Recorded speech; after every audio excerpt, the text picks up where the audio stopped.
dahil na-booking daw ni Kim na si Sian Lim ay bading. Katotohanan sa pagiging bading ni Sian Lim ang dahilan ng hiwalayan nila ni Kim Chiu.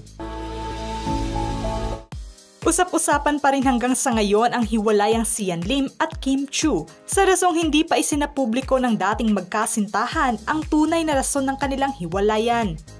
Ngunit ayon sa vlog, kamakailan, ng Oras ng Opinyon, Talakayan at Diskusyon o OOTD, naging sentro ng usapan ng dalawang host na sina Jobert Socaldito at Chaps Manansala ang nabalitaan nila tungkol na sa pagiging bading ni Sian Lim. Mainit na espekulasyon at laman nga ng balita na kaya umano naghiwalay ang ex-couple ay dahil na sa tunay na kasarian ni Sian Lim. Pahayag nila na bakit wala ni kahit isang dahilan na lumabas online kung bakit nga ba tinapos na ng couple ang mahigit isang dekada nilang relasyon ng ganun na lang. Komento ni Jobert. Walang lumalabas na mga dahilan kung bakit sila naghiwalay, pero matunog ang usap-usapan ng mga marites na kaya raw naghiwalay sina Kim at saka si Sian dahil nabuking daw ni Kim na si Sian Lim ay bading. Dagdag pa ni Jobert, nagulat ako kasi unang-una, kilala ko si Sian. I don't think he is bading. And if ever he is gay, so anong problema? Being gay is beautiful. Masaya. Humirit at nagtanong naman ang kapwa-host nito na si Chaps Manansala kung ito rin ba ay pinaghinalaan ang kasarian ng aktor. Inamin naman ng OOTD host na si Jobert na pinaghinalaan din niya na may posibilidad ang kanyang kutob na bading ang aktor.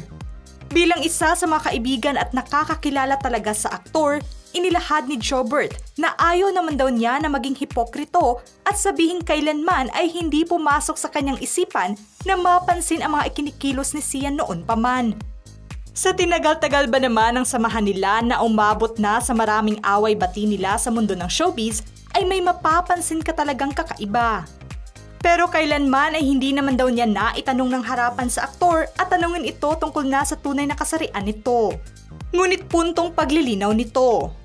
Pero walang confirmation. Siyempre, alam mo naman kami ni Sian. Magkaibigan kami. Pero siyempre kapag mga ganyang bagay, hindi ko na hinahalukay.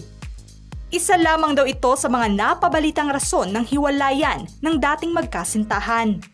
Matatandaan na nitong December 2023, inanunsyo ng dalawa na tapos na ang 12-year relationship nila na ikinalungkot ng mga fans nila.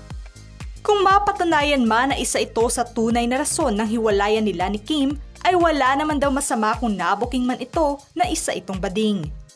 Hanggang sa ngayon ay wala pang opisyal na pahayag sina Kim at Sian tungkol sa usaping ito. Ano ang masasabi nyo sa paksang ito mga ka-showbiz peeps? Just comment below.